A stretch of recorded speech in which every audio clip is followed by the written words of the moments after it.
Bonjour, bon anniversaire les Sagittaires. Le soleil est rentré dans votre signe le 23 novembre 2021.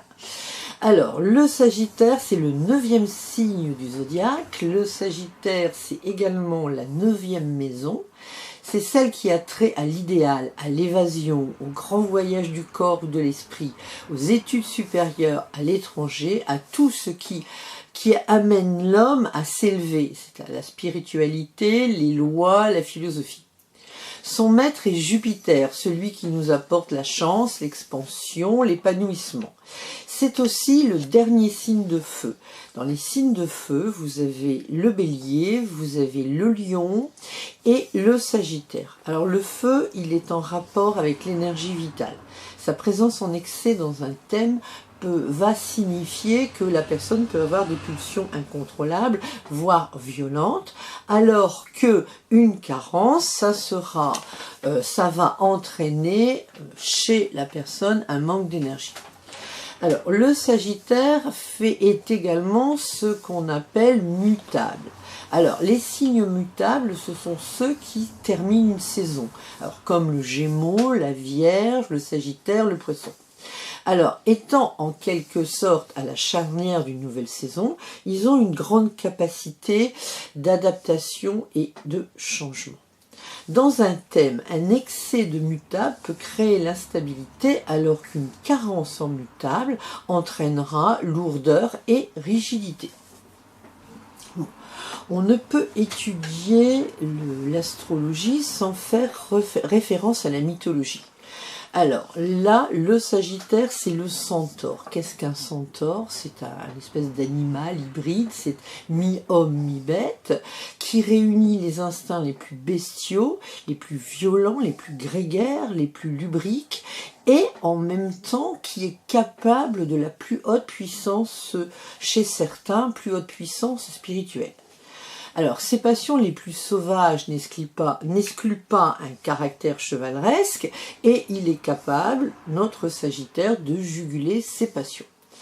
Alors, cette symbolique est riche d'enseignements parce qu'en fait, pour accéder à la véritable sagesse, l'homme doit comprendre qu'il doit assumer les aspects les plus charnels et matériels de son être. Alors, autant vous dire que le Sagittaire est un signe qui est un peu difficile à analyser. Dernier signe de feu, son ardeur et sa passion sera plus contenue que chez le Bélier ou le Lion, son dynamisme plus subtil et il sera plus protecteur. Le natif du Sagittaire cherchera à se démarquer de son milieu d'origine qu'il juge insuffisamment digne de lui. Il voudra atteindre quelque chose qui le dépasse, mais il n'est pas capable, il n'est pas dans la mesure de savoir exactement ce que c'est. Peut-être, tout simplement, veut-il être lui-même. Alors, il ne supporte pas la routine quotidienne et se cabre devant un horizon étroit et limité. Parfois, contestataire de bonheur, il épouse les causes les plus difficiles. En fait, il veut connaître, il veut comprendre les choses vers lesquelles il est attiré, par exemple les mœurs d'un pays qui l'attirait. Au fond, il a besoin de s'exalter pour ne pas céder à la facilité ou à l'embourgeoisement. Il y a aussi une autre variante du Sagittaire, c'est celui qui est plus conformiste, qui cherche au contraire à s'intégrer dans la société, à s'intégrer dans son pays, pour se créer une vie matérielle réussie. Il joue le jeu de la société dans l'euphorie, mais tout en restant humain, il est cordial, et généralement de ce fait, il est très apprécié. Sa vie amoureuse, quant à elle, est compliquée, parce qu'il a un appétit et très tôt de conquête, et il apprécie des partenaires qui sont très différents de son milieu d'origine ou qui ont une nationalité très différente. Alors, le Sagittaire, en fait, il est fait pour l'action, il est fait pour le grand air. Il a souvent plusieurs activités. Et aimant remuer les grandes idées, il veut absolument connaître ce qu'il ignore. Ces buts difficiles que son conjoint doit absolument partager l'aident à stimuler sa vie privée.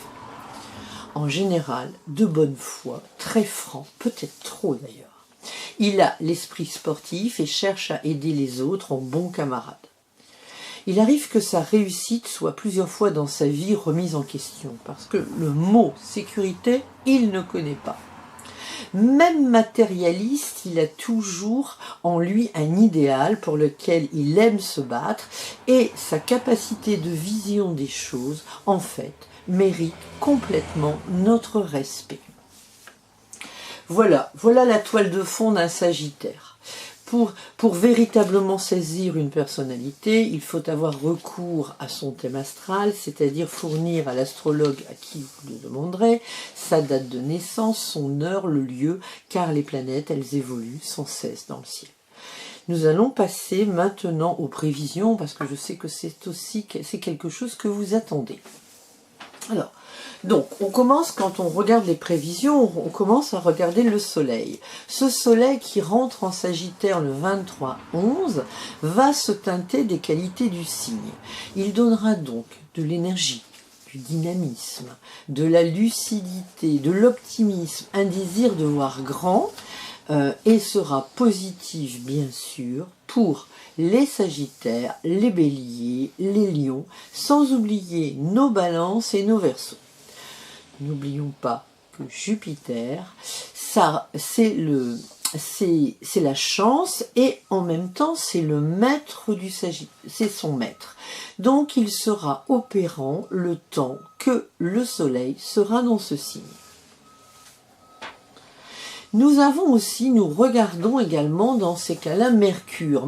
Mercure, planète de communication, passera le 25 novembre en Sagittaire, et ce jusqu'au 13 décembre. Ce sera un Mercure curieux, généreux, pédagogue. Attention, peut-être un peu direct, ne prononcez pas la petite phrase qu'il ne faut pas, mais vous connaissez les Sagittaires. Il est parfois, excusez-moi l'expression, parfois un petit peu trop franc du collier. Ce sera le moment donc de traiter ces affaires pour les Sagittaires, les Lions, les Béliers et pour les Balances et Verseaux. Le 13-12, Mercure passera en Capricorne. C'est un Mercure qui n'aime que l'authentique, qui recherche l'essentiel pour découvrir les mécanismes répétitifs qui lui permettront de prévoir les choses à venir pour asseoir son pouvoir. Ce sera positif pour les Capricornes, les Vierges, les Taureaux, les Scorpions, les Poissons. Et il nous faudra maintenant, nous avons recours pour analyser tout ça à la belle Vénus. Et on sait que l'amour, c'est quand même notre clé de voûte d'équilibre. Alors, elle est installée en Capricorne depuis le 6 novembre. Elle va y rester jusqu'à l'année prochaine. Alors, dans ce signe, ce n'est pas la même Vénus que la Vénus du Scorpion passionné. C'est quelqu'un qui est nettement moins enflammé. C'est une Vénus sérieuse, fiable, qui pose ses bases, qui pose ses fondations dans la durée. Elle va apporter quand même au Capricorne plus de charme, plus d'affect. Elle sera positive pour les Vierges, les Taureaux, les Poissons et les Scorpions. Alors, il nous reste Mars, planète de l'action.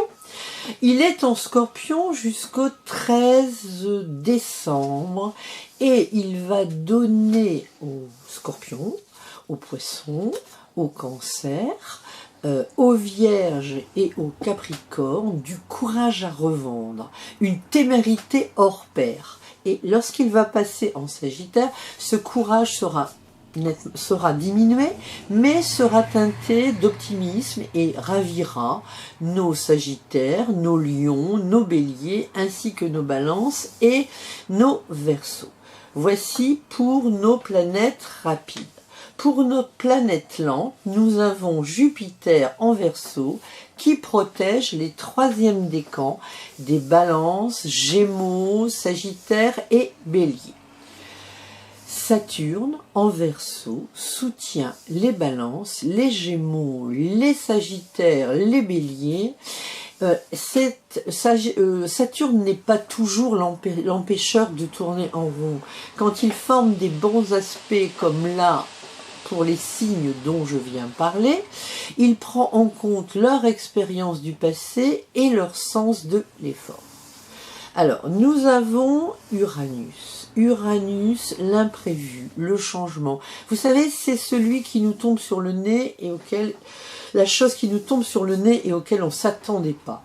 Alors, il est dans le signe du Taureau. Il n'est pas très bien dans le signe du Taureau. Plutôt, c'est le Taureau qui n'aime pas qu'il soit là. Parce que notre Taureau, c'est un père tranquille.